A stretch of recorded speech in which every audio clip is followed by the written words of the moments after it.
sometimes I'll tell people to kind of tuck and they'll be really rigid, right? So shoulders are nice and relaxed and down. There's no upper body pressure, tension.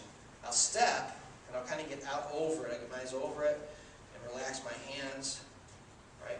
Now when I take my stance, I'm very conscious of where I'm at on my feet and how my legs feel.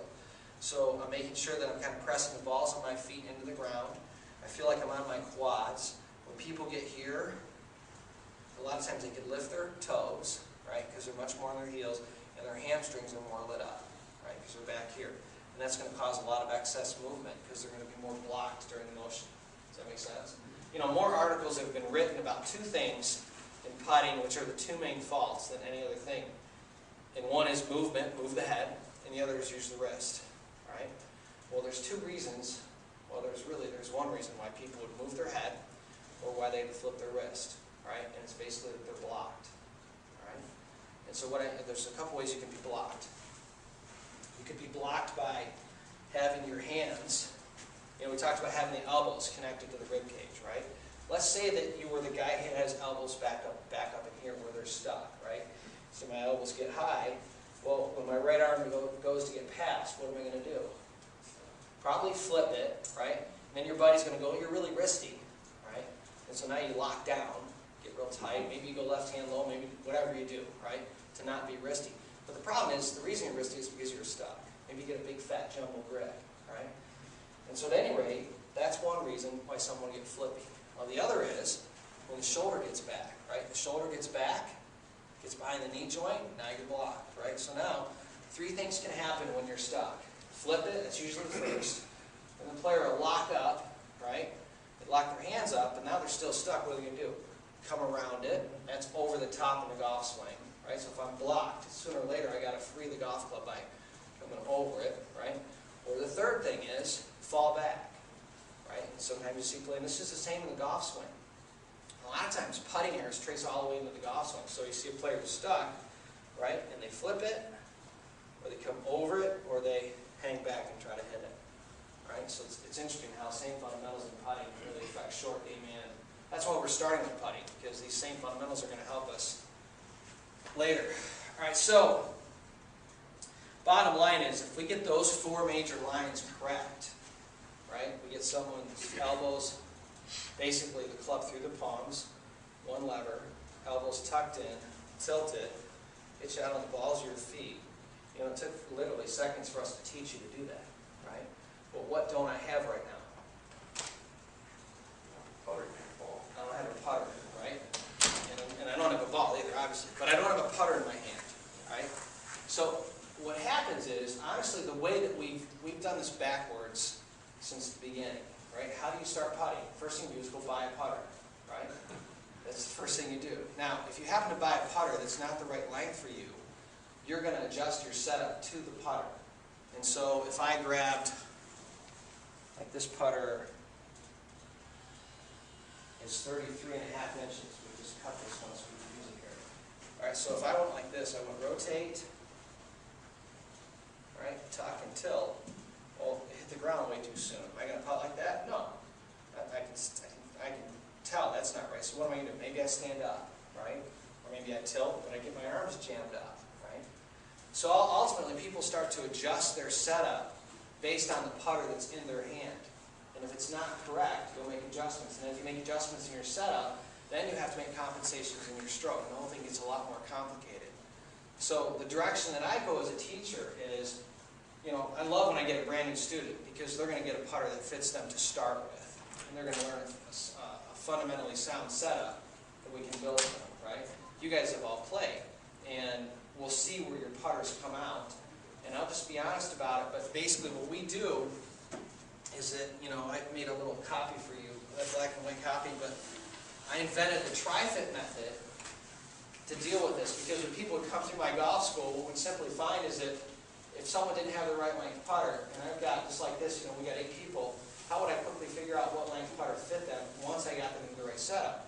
Because if your putter's the wrong length, what do you do as a teacher, right?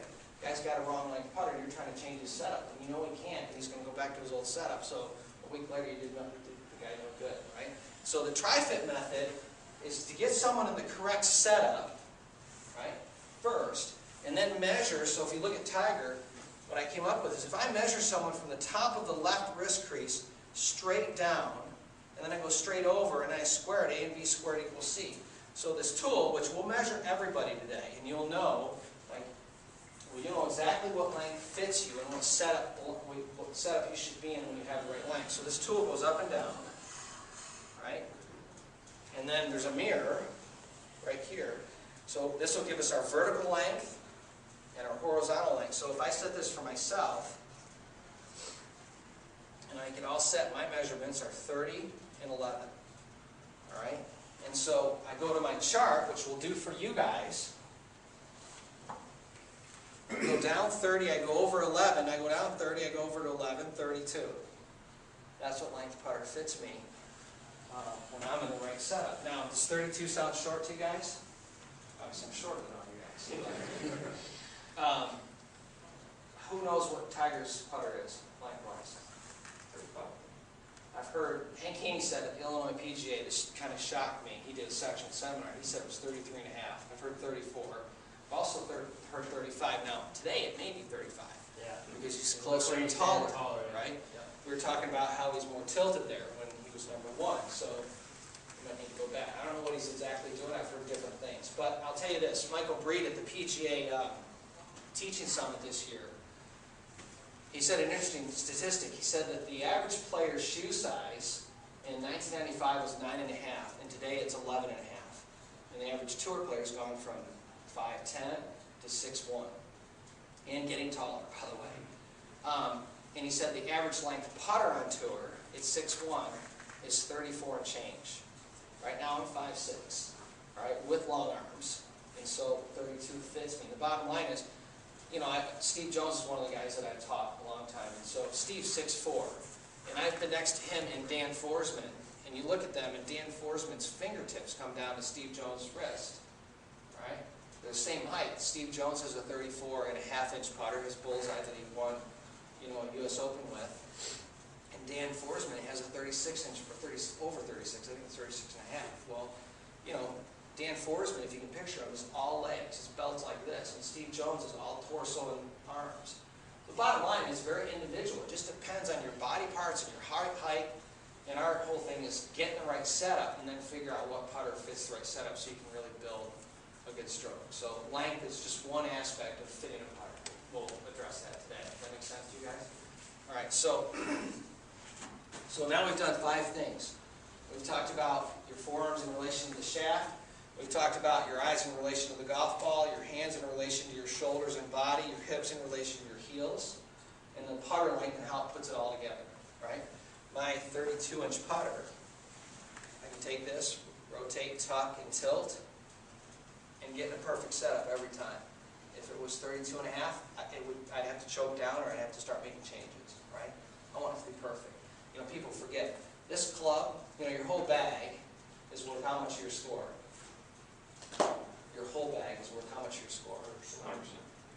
Well, you're right. Sorry. Minus you. Got me there. Yeah, thank you. We're not so smart in Chicago. Anyway, your whole bag minus your putter is worth how much you score? It's about 60%, right? So you just think about that a minute. Okay, I'll spend $400 on a driver, and I'll spend $1,000 on a set of irons, and I'll spend, you know, my hybrids and my fairway woods and my wedges.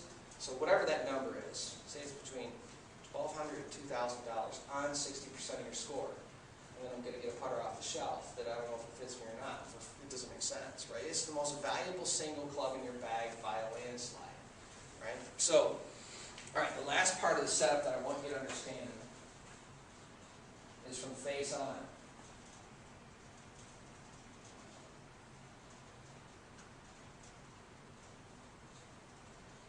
I'm just going to draw one line here real quick.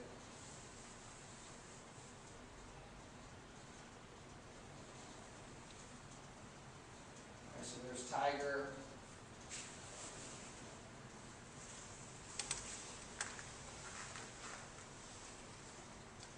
There's another player, Stephanie Loudon, who's she's pretty much retired from the tour, the LPGA. Here's Jonathan Berg. This is an interesting one to look at. I would say Tiger and Jonathan, their ball positions are different.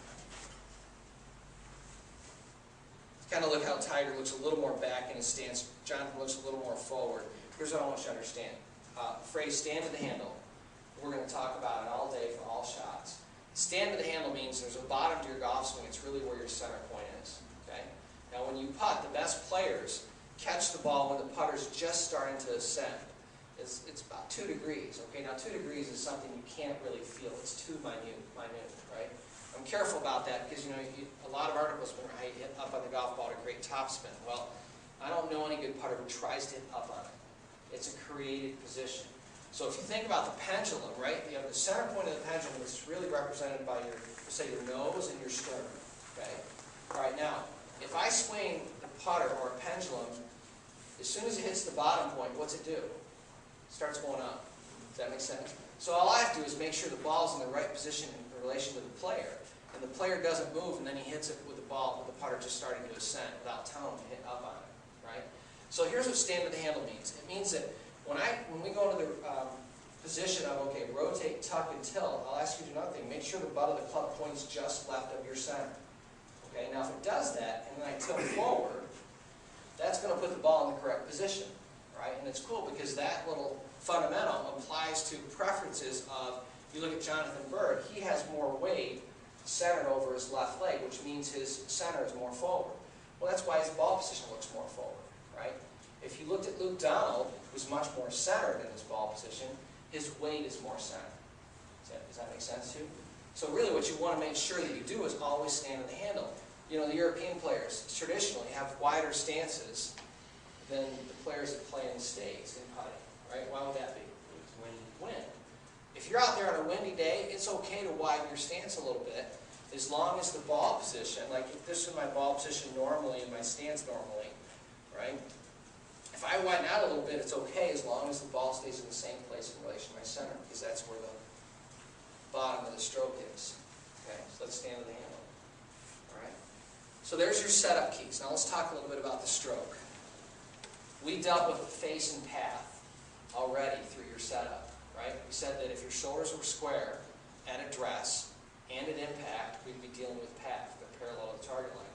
You can't swing left if your shoulders are square. You can only swing outside in, right, if your right shoulder is forward at the moment of impact, period. Right? And then as far as face goes, we'll deal with that with your grip, right? Getting the palms, getting it neutral. We want the putter to be swinging on a very slight arc, okay? We want the face square to the arc. I'm really careful about, like I like the putting arc. We use that at our school. We've got some out here. I like it. But understand, it's minimal, right? If you took a putting arc and you traced it on a poster board, and then you connected the two ends of the straight line, you'd find a 1/4 inch in the middle. It's a very, very slight arc. And we get talking about you got to swing in the arc. Well, pretty soon people are pulling it inside, now they got to flip it closed, right? I was had an interesting conversation with Steve Jones after we were at the Buick Invitational at Torrey Pines. Right when the putting arc came out, there's like 4 or 5 of them on the green. Guys are using them. He goes, "Those guys are crazy."